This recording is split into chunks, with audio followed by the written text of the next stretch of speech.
बोलिए भगवान भोलेनाथ की जय, माता पार्वती की जय। आज हम संतान सप्तमी व्रत की कथा सुनेंगे। आइए सुनते हैं।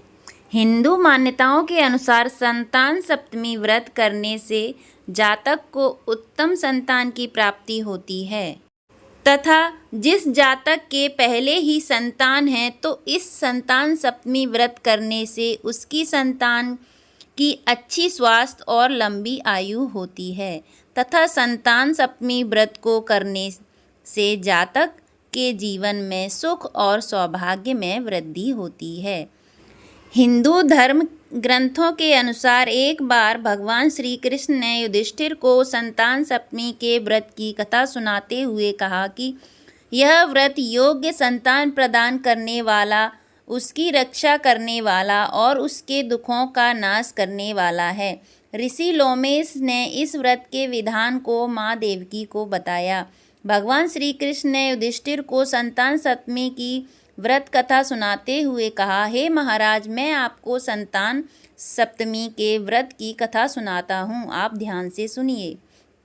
बहुत समय पहले अयोध्या नगरी पर राजा नहुस का राज था।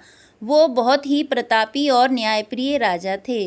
उनकी रानी चंद्रमुखी बहुत ही सुंदर, सुशील और धर्मपरायण स्त्री थीं। उनके राज्य में एक विष्णुदत्त नामक ब्राह्मण अपनी भार्या रूपवती के साथ निवास करता था। रानी चंद्रमुखी और ब्राह्मणी रूपवती में बहुत अनुराग था। वो दोनों काफ़ी समय एक दूसरे के साथ बिताती थीं। एक दिन वो दोनों सरयू नदी में स्नान करने के लिए गईं।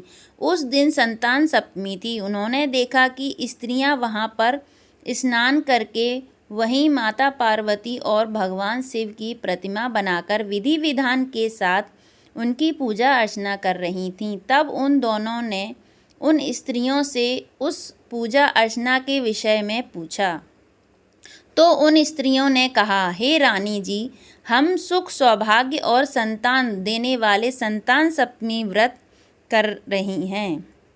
इसमें हम भगवान शिव और माता पार्वती की पूजा अर्चना करके भगवान शिव को धागा बांधकर जीवन भर यह व्रत करने का संकल्प कर रही हैं। इस प्रकार उन स्त्रियों ने उनको उस व्रत की विधि के विषय में बताया।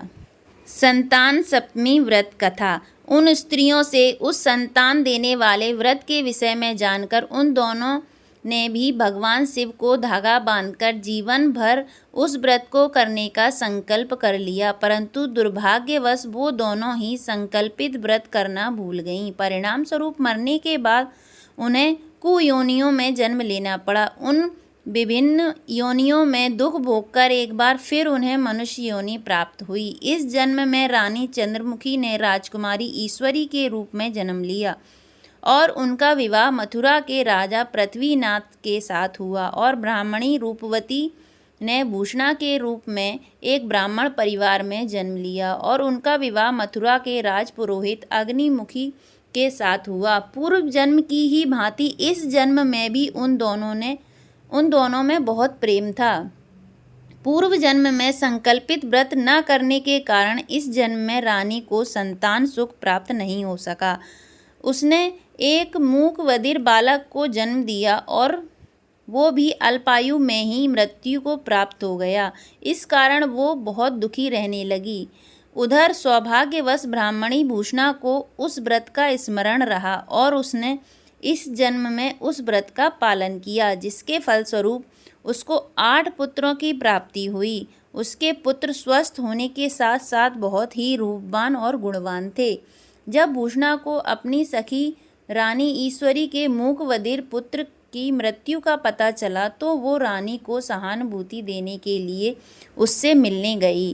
पुत्र की मृत्यु के शोक के कारण रानी के हृदय में अपनी सहेली भूषणा के प्रति ईर्ष्या उत्पन्न हो गई। रानी ईश्वरी ने भूषणा के पुत्रों को मारने की इच्छा से उन्हें भोजन के लिए बुलाया और उन्हें भोजन में विष देकर मारने का प्रयास किया, किंतु उस व्रत के प्रभाव से भूषणा के पुत्रों पर उस विष का कोई प्रभाव नहीं हुआ। यह देखकर रानी ईश्वरी क्रोध और ईर्ष्या के मारे जल उठी और उसने सेवकों को आदेश दिया कि वो भूषणा के पुत्रों को यमुना में गहरे पानी में फेंक दे, परंतु एक बार भी उस व्रत के प्रभाव से उन बालकों का बाल भी बांका नहीं हुआ और वो सुरक्षित रहे। इसका इतना सब कुछ होने के बाद भी रानी ईश्वरी को सब्र नहीं हुआ और उसने भूषणा के पुत्रों को मारने के लिए जल्लादों को आदेश दे दिया। सेवक उन्हें जल्लादों के पास ले गए, किंतु यहाँ भी भगवान शिव और माता पार्वती ने भूषणा के पुत्रों की रक्षा करी और उनकी कृपा से वो इस बार भी पूर्ण रूप से सुरक्षित रहे। जब यह बात रानी को पता चली तो उसे आभास हुआ कि हो न हो यह कोई ईश्वरीय चमत्कार है और उसने भूषणा से अपनी भूल के लिए क्षमा मांगी। रानी ने भूषणा को बताया कि उसने किस किस प्रकार से उसके पुत्रों को मारने का प्रयास किया, परंतु उसके पुत्र हर बार सुरक्षित रहे। रानी ने भूषणा से उसका कारण जानना चाहा।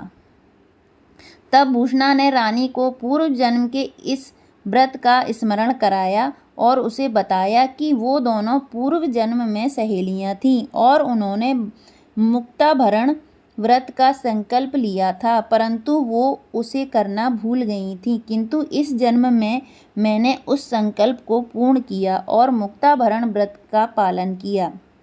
यह सब भगवान शिव और माता पार्वती का आशीर्वाद है और उस व्रत का प्रभाव, जिसके कारण मेरे पुत्र हर विपत्ति से सुरक्षित रहे। भूषणा से यह सब कुछ जानकर रानी ईश्वरी को भी उस व्रत का स्मरण हो आया और रानी ने विधि विधान के अनुसार मुक्ताभरण व्रत करना प्रारंभ कर दिया। उस व्रत के प्रभाव से रानी को भी एक स्वस्थ और सुंदर पुत्र पैदा हुआ। तभी से स्त्रियां संतान प्राप्ति और उनकी रक्षा के लिए यह संतान सप्तमी व्रत करती हैं। हे माँ पार्वती, जैसे आपने भूषणा के बच्चों की रक्षा की, वैसे ही अपना आशीर्वाद मेरे बच्चे पर बनाए रखें और उसकी रक्षा करें। बोलो माता पार्वती की जय, भगवान शंकर की जय, हर हर महादेव। अगर आपको आज की कथा पसंद आई हो तो वीडियो को लाइक एंड चैनल को सब्सक्राइब जरूर करें। धन्यवाद।